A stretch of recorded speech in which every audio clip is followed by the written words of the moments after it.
Minority వర్గానికి చెందిన వారు ఏ ఒక్కరు కూడా రాష్ట్ర క్యాబినెట్ ఇంకా రాష్ట్ర క్యాబినెట్ లేకపోవడం వల్ల అక్కడ కొద్దిగా మైనారిటీస్ కి మైనస్ ఉంటుంది అనుకోవచ్చు. కానీ ఇది కూడా ఇంకొక మాట ఇక్కడ క్లియర్ గా వివరించాలనుకుంటున్నాను సార్. అజారుద్దీన్ గారికి మినిస్టర్ పదవి ఇచ్చారు. ఇదే దాసో శ్రావణ్ గారికిను ఇంకొకరికి బీఆర్ఎస్ ఇచ్చినప్పుడు గవర్నర్ గారు తమిళసై గారు రిజెక్ట్ చేశారు. మీరు ఎమ్మెల్సీగా ఒక నాట్ గుడ్, ఇక్కడ ఇది క్వాలిఫైడ్ కాలేము, ఈ విధంగా చేయలేము అన్నట్లు ఆమె రిజెక్ట్ చేసింది. తర్వాత వాళ్ళు కోర్టుకి వెళ్ళారు. కోర్టులో కూడా అది డిస్మిస్ అయిపోయింది. మళ్ళీ తర్వాత కాంగ్రెస్ ప్రభుత్వం అధికారంలోకి వచ్చిన తర్వాత కోదండరామ్ గారికిను అలీ గారికి ఇద్దరికి సేమ్ కోటా కిందనే వాళ్ళు ఎమ్మెల్సీగా ఇచ్చారు.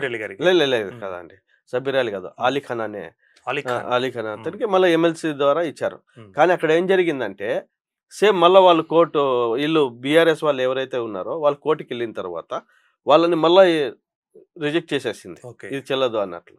ఎందుకంటే వాళ్ళకే చెల్లకపోతే మీకెట్లా చెల్లుతుంది అన్నట్లు.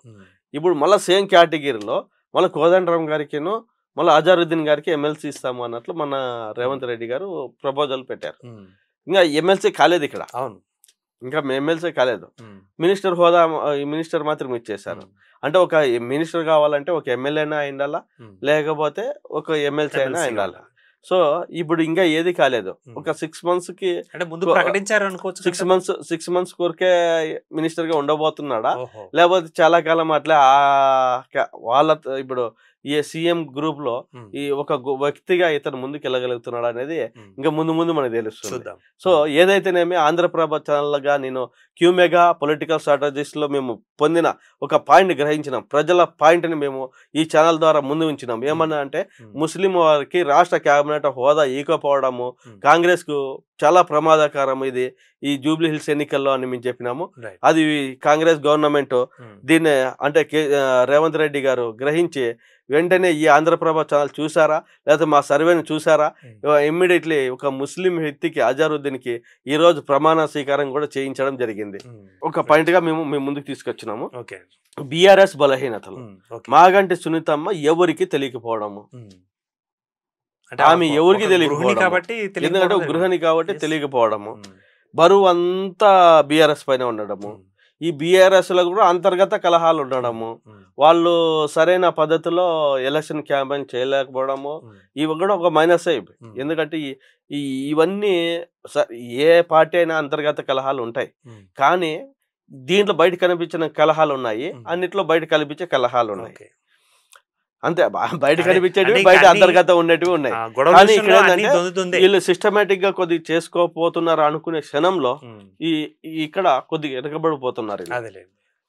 ఇంకోటి ఏంటంటే అంత బరువు అంతా కేటీఆర్ పైన ఉండడము. ఎందుకంటే రీసెంట్ గా హరీష్ రావు గారి వాళ్ళ తండ్రి గారు దూరం అవ్వడము, ఆ 10 రోజులు ఆయన క్యాంపెయిన్ లో పాల్గొనకపోవడము, ఇప్పుడు కేసీఆర్ గారు ఇంకా పాల్గొంటారా లేదా అనేది తెలియకపోవడం, ఒక బరువు అంతా కేటీఆర్ గారి పైన ఉండడము, ఆయన ఈ మెయింటైన్ చేయగలుగుతాడా, ఇప్పుడు ఈ క్యాంపెయిన్ ని మొత్తం మెయింటైన్ చేసేసి ముందు తీసుకోగలుగుతాడా, ఎలా ఉంది అనేది ఇంకా ప్రజలు ఎటువైపు ఉంటారనేది చూడాలి.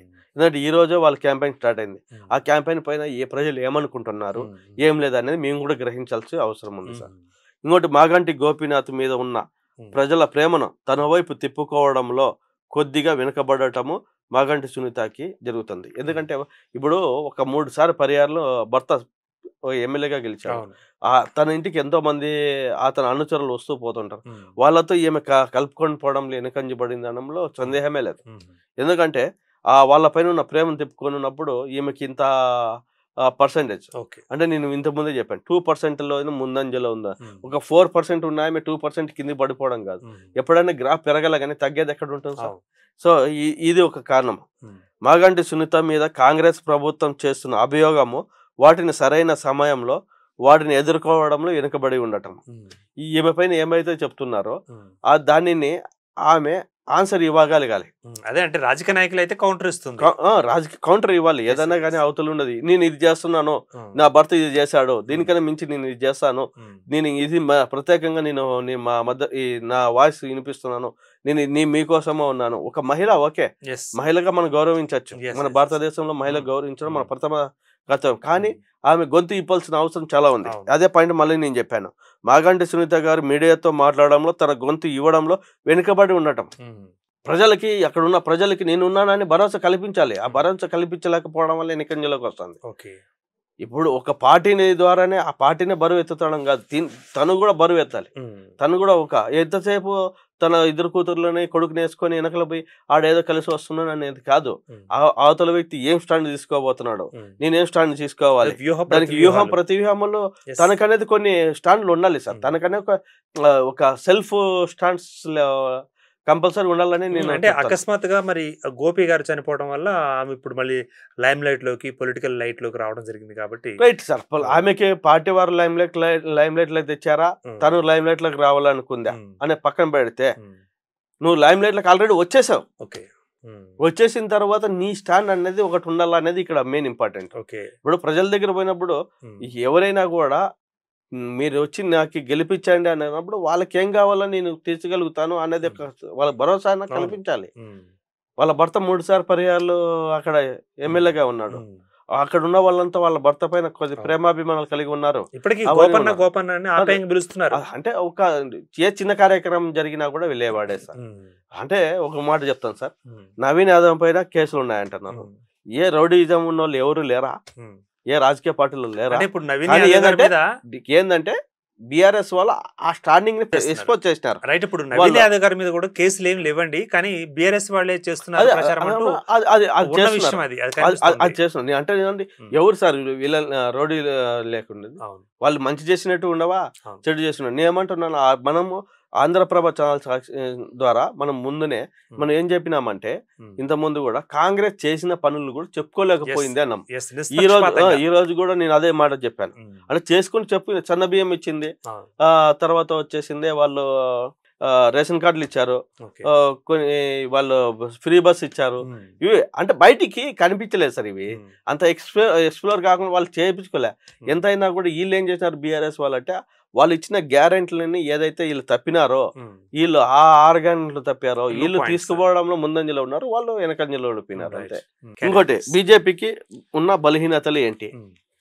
లంకా దీపక్ రెడ్డి గారికి బీజేపీ వారు సరైన సమయంలో సీట్ కేటాయించడంలో ఆలస్యం చేయడము మొదటి విషయము.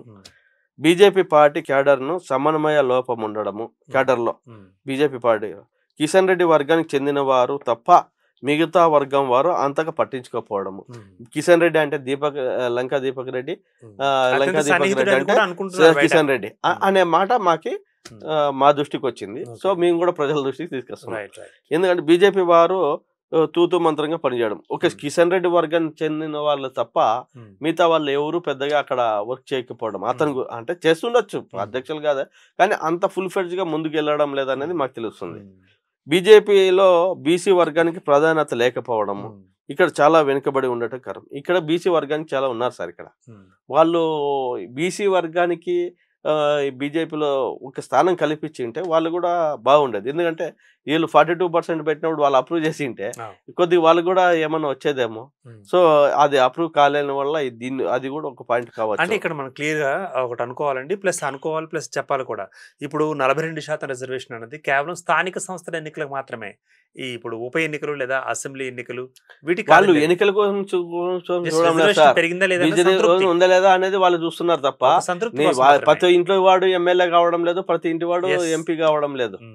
ఇక్కడ వాళ్ళు కూడా వాళ్ళకి కావాల్సిన హక్కును వాళ్ళు కోరుకుంటున్నారు అంతే. ఇంకోటి బీజేపీ ప్రభుత్వం ఏం చేసింది జూబ్లీ హిల్స్ కొరకు అని నిక్కచ్చిగా చెప్పలేకపోవడం.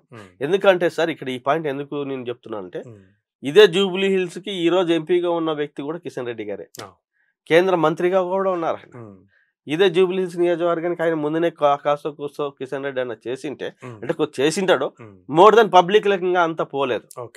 అది కానీ తీసుకెళ్ళగలిగింటే కన్నా ఈరోజు లంకా దీపక్ రెడ్డి గారికి చాలా ప్లస్ పాయింట్ అయితే. ఎందుకంటే ఎంపీ గారు కూడా ఉండి చాలా హెల్ప్ఫుల్ గా చేసి ఉంటే, కేంద్రం నుండి తెచ్చి వాళ్ళకి సపోర్ట్ చేసి ఉంటే చాలా బాగుండేది.